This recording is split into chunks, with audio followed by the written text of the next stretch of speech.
Puan Jariah binti Napiah telah dilahirkan pada 11 November 1951 di Kampung Sijangkang, Kuala Langat, Selangor. Menyingkap pengajian awal, beliau telah mendapatkan pendidikan rendah di SK Sijangkang dan pendidikan menengah di SMK Teluk Datuk. Beliau telah melanjutkan pengajian ke Universiti Kebangsaan Malaysia dan memperolehi sarjana muda kepujian dalam bidang sastra pada tahun 1975. Beliau kemudian menyambung pengajian dalam bidang pendidikan dengan memperolehi diploma pendidikan di universiti yang sama pada tahun 1976. Beliau telah bertemu jodoh dan mendirikan rumah tangga dengan pilihan hati beliau, iaitu Tuan Haji Mat Yusof bin Abdul Manaf. Hasil perkongsian hidup pasangan ini, mereka telah dikurniakan 3 orang cahaya mata. Kini, pasangan bahagia ini melayari bahtera kehidupan di Kelang, Selangor. Tugas mendidik anak bangsa bermula pada tahun 1976 di SMK Tengku Idris Shah, Kelang. Kemudiannya, beliau telah berkhidmat di SMK Perempuan Bukit Kuda, Kelang pada tahun 1981 dan di SMK Raja Mahadi, Kelang pada tahun 1987.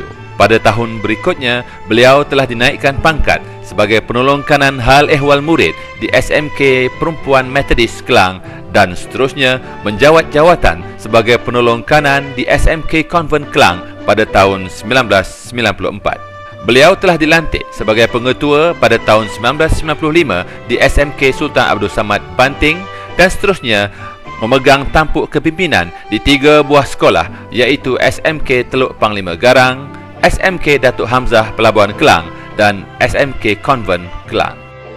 Kredibiliti yang dimiliki oleh beliau menyebabkan beliau diberi kepercayaan untuk menerajui kepimpinan di Pejabat Pendidikan Daerah Kuala Langat sebagai Pegawai Pendidikan Daerah pada tahun 2003 dan seterusnya di Pejabat Pendidikan Daerah Kelang. Banyak bakti dan sumbangan yang telah dicurahkan oleh beliau sepanjang perkhidmatan beliau dalam bidang pendidikan. Dalam bidang kurikulum, beliau merupakan guru mata pelajaran Bahasa Melayu dan Sejarah. Beliau juga pernah menjadi guru bimbingan dan kaunseling. Dalam bidang co-kurikulum, antara jawatan yang pernah disandang oleh beliau ialah sebagai pengurusi Jawatan Kuasa Pelaksana Olahraga MSSS pada tahun 1996. Beliau juga merupakan pengurusi bola jaring PSKPP Kuala Langat tahun 1996 hingga 1997. Pengurusi bola baling MSSS tahun 2000, naib pengurusi PKPSM Kuala Langat Sepang dan ketua kontingen Selangor bola tampar MSSM. Selain itu, beliau juga menyumbang bakti sebagai penceramah kursus induksi SSB dan SSM di negeri Selangor. Berdasarkan kecemerlangan dalam bidang pendidikan, Puan Hajah Jariah binti Napiah telah dikurniakan Anugerah Perkhidmatan Cemerlang pada tahun 1992 dan 1998 daripada Kementerian Pendidikan Malaysia. Beliau juga telah menerima Anugerah Perkhidmatan Cemerlang MSSS pada tahun 2002. Bakti disemai, budi dituai. Dalam bidang sukarela, kemasyarakatan dan kebajikan, banyak jasa dan sumbangan yang dicurahkan oleh Puan Hajah Jariah.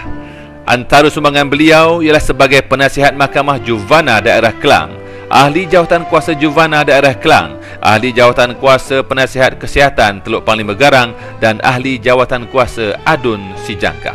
Kecemerlangan sepanjang perkhidmatan menobatkan Puan Hajah Jariah binti Napiah sebagai tokoh pengurusan pendidikan daerah Kuala Langat tahun 2012.